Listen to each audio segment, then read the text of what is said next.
Welcome once again to the Daytona National Speedway, as we're just moments away from the Fast 6 qualifying for this year's running of the Firecracker 400. So taking a look at the format for the Fast 6, which is of course brand new this year, the top 3 finishers of each duel will compete for the Firecracker 400 pole in set rows 1 to 3. So each driver here today will run 3 single car laps, with the average 3-lap speed being used to determine their respective starting spots. However, since these 6 drivers already scored points in the duel races, no additional points will be awarded here. Now briefly take a look at the weather here today in Daytona. It's a cloudy but still warm 87 degrees Fahrenheit with 14 mile per hour towards the southeast. So it'll be very windy and unique conditions here for this Fast 6, which could potentially throw off some of these drivers. And as for those 6 drivers that will be competing here today, we got the 31 Roberto Crown Jr., the 2 of Matthew Burnett, the 46 of Johnny Hernandez, the defending Firecracker winner Nick Sand, the 40, and of course also the duel winners, duel number 1 winner Patrick Miller in the 33, and duel number 2 winner Anthony Hernandez in the 88. So with all of that out of the way, it's time to get this Fast 6 qualifying session started. So of course, starting off with the 31 Roberto Crown Jr., driving for RC Motorsports, and sponsored by Great Clips and Beyblade for this summer's biggest race.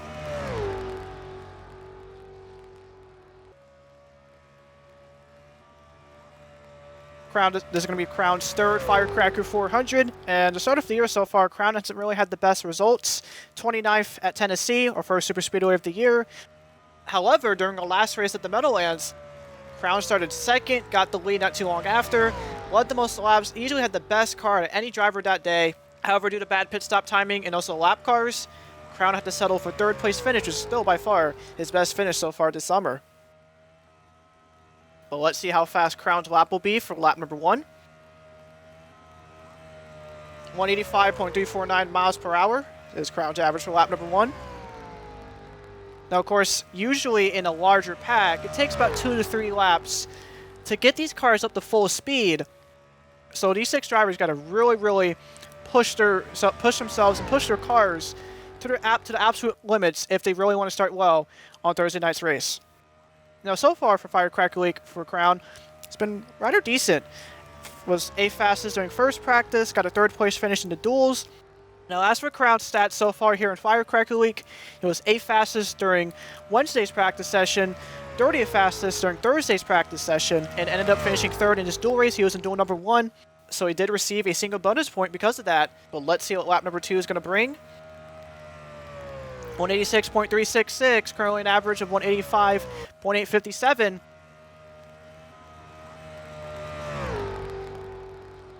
And now, because of the aforementioned 3rd place finish in duel number 1, Crown is now up to 17th in the point standings. And honestly, especially if those upper drivers in the point standings have bad runs not only in this race, but for the rest of the races during the second half of the summer at Paris and Minnesota, Crown could definitely have a shot of cracking inside the top 10 in the standings. But of course, just about anything could happen in just the blink of an eye here in the Palm Summer League. And now coming off turn 4, coming back to the tri-oval, let's see what Crown's total average will be.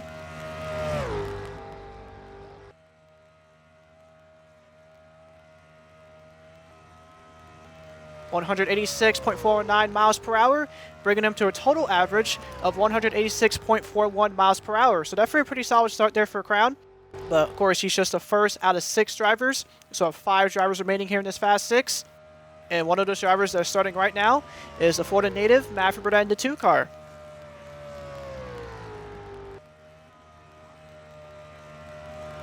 Now, of course, Burnett has been racing for us on the channel since the very beginning. And over that time, he has picked up 2 Super Speedway wins, with the first coming from Talladega in the Golf Summer Series in 2022, as well as earlier this year at the M&M's Classic for the Triple Winner Challenge. Now, as for Burnett's stats so far this year, he's had a rather solid season, albeit even if it's been a little bit quiet. He finished 8th during our first race at Tennessee, 16th at Las Vegas, and 18th despite having mechanical problems in the Meadowlands. Now, off turn number 4, let's see what Burnett's average will be this time.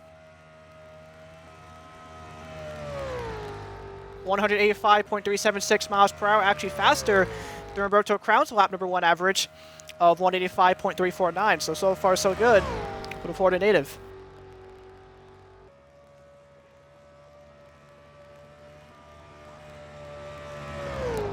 Now, of course, Burnett does drive for his own team, Florida 850 Motorsports. He's driving for his own team since the PSL began last year. One of only a handful of Ford teams in the grid here in the Palm Summer League, and I imagine Burnett is in communications with the other 4 teams like McTrain Motorsports and Matthew Hill Racing when it comes to potentially being drafting partners when it comes to the big race.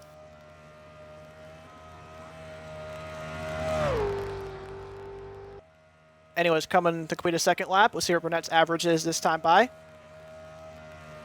186.320 miles per hour, actually slower than Crown's lap 2 average of 186.66. And currently Burnett's average for those first 2 laps is 185.48. And because of that lackluster second lap, Burnett is currently over a 10th behind Crown's average during his first 2 laps. Now, all in all, so far here in Firecracker League, this Cherry Coke Mustang is working rather solid. 3rd fastest during first practice, 25th fastest during second practice. Of course, finished 3rd in his duel race, and is currently 9th in the point standings. And just like Crown, because he finished 2nd in duel number 2, he did get a bonus point, which elevated him back into the top 10 in the standings. And now for the moment of truth, let's see what Burnett's time will be here coming to the Tri-Oval. 186.413, even though that was faster than Crown's 3rd lap average of 186.409. Crown still had the better average overall, and so far Crown still maintains the pole. Next up, the 46 of Johnny Hernandez, one of 2 Hernandez Racing drivers here in this Fast 6 session. Of course, you can see Hernandez carrying that beautiful looking Air Force Thunderbird car. Very special, of course, for this 4th of July patriotic weekend. Unfortunately for Johnny, it's not been the greatest start to the summer so far. 26th after getting involved in a wreck at Tennessee. 33rd after blowing an engine at Las Vegas. However, during the last race at the Meadowlands, I talked to Johnny before the race began, and he said to me their goal to get out of this slump is to win races and finish better on a week-to-week basis. And the 8th place finish later that day was after a good way to get things back on track. Now, as for his lap averages, tracking to be possibly the best lap number 1 average we've seen so far here today. Let's see if that's the case. 185.407, easily the fastest lap 1 average we've seen so far here today, as it's the only one that's above 185.4. Now, as for Johnny's car so far this week here in Firecracker Week, he was 2nd fastest during Wednesday practice, 31st fastest during Thursday practice, and finished 2nd to Patrick Miller in duel number 1 by just 1/100th of a second. And even though Johnny didn't have the best speeds during nighttime practice, and even though just 1 lap in to his run so far, I think Johnny has a more than capable car to contend for this Firecracker 400 win. Now, coming to lap number 2, see if we can capitalize on an impressive lap 1 average.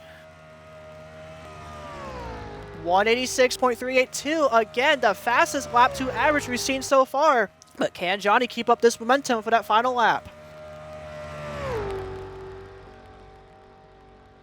Now, of course, this topic comes up pretty much every year we come to Daytona. Johnny and his son Anthony Hernandez and the rest of Hernandez Racing have won just about everything there is to win here on this channel. 1 at Talladega, 1 at Darlington, 1 at Charlotte, 1 at Bristol, 1 at a Summer Championship. But one thing they haven't done is to win the Firecracker 400, and if at least one of them could get a spot in the front row, this could present a huge, huge opportunity for that team. But now, as you come off turn number 4, can Johnny keep up this impressive momentum and beat Crown for the pole? Yes, he will! 186.436 miles per hour for his lap 3 average, bringing him to a total average of 186.075. So far, the fastest here today. Very, very impressive run for Johnny Hernandez in that 46 team. But of course, he's got to hope these other 3 drivers don't knock him off the pole before it's all said and done. And one of those drivers coming up right now is the defending Firecracker 400 winner, Nick Sandaforti for RC Motorsports, driving the Firework Oriole car this week. Now, despite us having 4 Firecracker 400s so far, Nick Sand will be the first driver to have the opportunity to defend his Firecracker win, because the other Firecracker winners from the Golf Summer Series never had the chance to defend their wins since they didn't race a follow-on Firecracker. But as for Nick Sand, who came into the summer as one of the title favorites since he finished 2nd to Brendan Beal last year, It's been a rather mixed bag. Finished 5th during our opening race, 28th at Las Vegas, 17th at the Meadowlands, and of course did finish 2nd in duel number 2. But off of 4 and coming into the Tri-Oval, let's see what the time is for Nixant. 185.346, actually the slowest lap 1 average so far, but not really by much because Crown's time on lap number 1 was 185.349, just 1,000th of a mile short.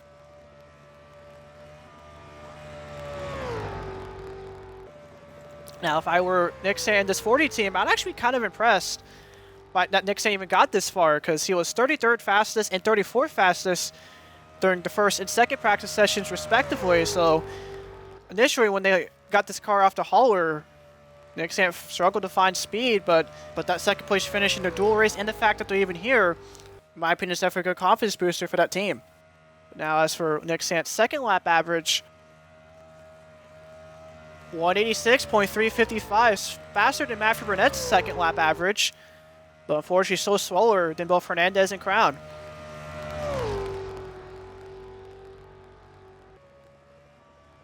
And as for Nixant, and finally as for Nixant, the points, he came to this race 16th in the standings, and similar to Crown, like I mentioned earlier, if a lot of these bigger name drivers have either mediocre days or get caught up in a wreck here on Thursday night, and if Nixant of course does finish well, it could potentially leap this 40 team back into the championship picture as we enter the second half of the summer.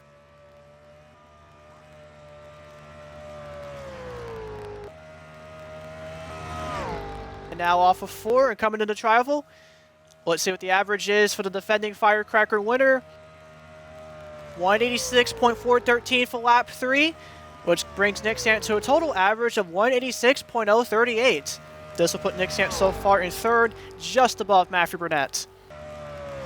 And now this brings us to the 2 duel winners, starting with duel number 1 winner, Patrick Miller in the 33 from Matthew Hill Racing. And as you can see, Miller's running a special paint scheme to commemorate the Paris Summer Olympics that are set to start in just a few weeks. And oh, by the way, speaking of Paris, after we wrap up the Firecracker 400, we will be at Paris for the 100th race on the channel. So when we do go there, not only will it be really cool to celebrate this amazing milestone for the channel, in addition to the fact that we're there just days before the opening ceremony.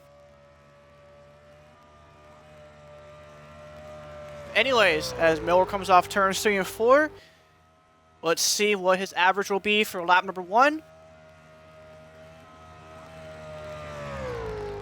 185.380, so far the second fastest lap 1 average, only behind Johnny Hernandez. So far so good for the driver of the 33. Now, so far when it comes to Miller's stats, he finished 32nd at Tennessee, was in contention to win that race at the very end before being involved in a last-minute wreck. However, he rebounded to a 4th place finish at Las Vegas and a solid enough 13th place finish in the Meadowlands. And besides winning duel number 1 earlier in Firecracker Week, he was also the fastest driver during our first practice session on Wednesday, as well as the 16th fastest driver during Thursday night's practice session. And so far, that lap 1 speed is definitely reflective of that. But off turns 3 and 4 once again, let's see if Miller can capitalize here on lap number 2. 186.74, again, the second fastest out of any driver for lap number 2, only behind Johnny Hernandez. So if Miller does keep this up, he could have a really good shot of at least starting on the front row.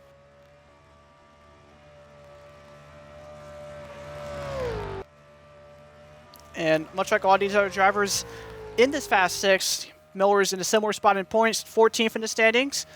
So definitely, in my opinion, a decent spot to be in. Again, especially if a lot of big-name drivers wreck on Thursday night.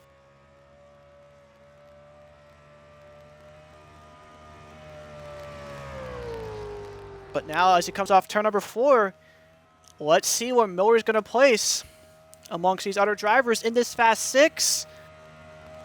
Ooh, 186.355 for Miller's 3rd lap average, which will bring Miller's total 3-lap average to 186.036, matching Matthew Burnett's. However, Miller will start below Burnett, currently the 5th and slowest driver on the board, since Matthew Burnett has a tiebreaker due to his higher points position of 9th in the standings versus Miller's 14th. And now we've come to our last driver for the day, duel number 2 winner, the 88 of Anthony Hernandez. Now, so far, the former Golf Summer Series champion has had a rather let's just say, I guess, interesting start to the season. Finished third during an opening race at Tennessee. Relatively mediocre 18th place finish at Las Vegas. However, during a last race in the Meadowlands, where he started on the pole, was one of the favorites to win that day. On just lap number 2, he was involved in a massive wreck that saw Hernandez flip several times off turn number 4 and relegated him to a 32nd place finish. Now, of course, his teammate and fodder, Johnny Hernandez, is still the fastest on the board, and regardless of what happens here, Hernandez will start on the front row. But now he's to come to the tri-oval. Let's see what the younger Hernandez will have in store for lap number 1. 185.395, now the second fastest lap 1 average behind Johnny. So far, so good for the younger Hernandez driver trying to start right next to his fodder. Now, as for Anthony's performance during Firecracker Week so far, besides winning duel number 2, 14th during first practice session, but 7th fastest during the second practice session, which was, of course, at night as opposed to the daytime. And as mentioned already several times, the Firecracker will be under the lights. And I really think that second practice session is going to be really important for a lot of these drivers, just to determine who will be the best drivers to work with in the draft. We're now coming to lap number 2. Let's see what Anthony has in store. 186.370, basically in the middle of the pack when it comes to lap 2 averages. And so far, Anthony's total average is 185.882. And finally, as for Anthony's point situation, he's currently 18th going into this race. Those 3 bonus points he got from winning duel number 2 could definitely go a long way. Again, especially if we have a race where a lot of big name drivers struggle or wreck.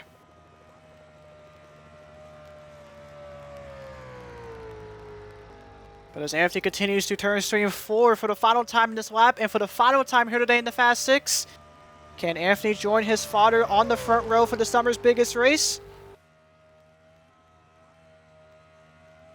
And now here's the moment of truth to the line. Not quite. 186.347 is the slowest lap 3 average out of any driver here today. And with Anthony's 3-lap average being 186.37, it will place Anthony 4th on the grid, while his fodder, Johnny Hernandez, is your 2024 Firecracker 400 pole sitter. Definitely a great confidence booster for that team, as they've not had the best start to the summer thus far. And starting first in the summer's biggest race that this team has always wanted to win is definitely a good sign of progress. And also a big congratulations to Roberto Crown Jr. to 31, as he'll start second on the outside pole. But anyways, let's take a look where these 6 drivers will end up starting on Thursday night's main event. So here we go. Of course, row number 1 will consist of 2 Chevys, Johnny Hernandez in the 46 and Roberto Crown Jr. in the 31, as both of them are not only looking for the first Firecracker 400 wins, but also the first ever wins in the PSL. Meanwhile, row number 2 is the defending Firecracker 400 winner Nick Sand, the 40 on the inside, and to his outside is the 2021 Golf Summer Series champion Anthony Hernandez in 88. And finally, as for row number 3, is ironically enough the only 2 Fords in the Fast 6, as well as the 2 drivers who had the exact same 3-lap average. That, of course, being Matt Burnett in the 2, who will start on the inside, or Patrick Miller, or start on the outside. And of course, Firecracker Week will continue on to Wednesday night at 8:30 p.m. Eastern Standard Time with the Daytona Mystery Race. Again, I'm not going to mention what exact track, cars, mod, or whatever. The only way to find out what this race actually is to tune into the live stream at 8:30 p.m. Eastern Standard Time again on Wednesday. And of course, the following day on the 4th of July at 8 o'clock p.m. Eastern Standard Time will be the 5th edition of the summer's biggest race on this channel, the Firecracker 400. But anyways, that'll conclude today's Fast 6 qualifying here at Daytona. Thank you guys for watching. Hope you guys enjoyed it. And I'll see you guys next time.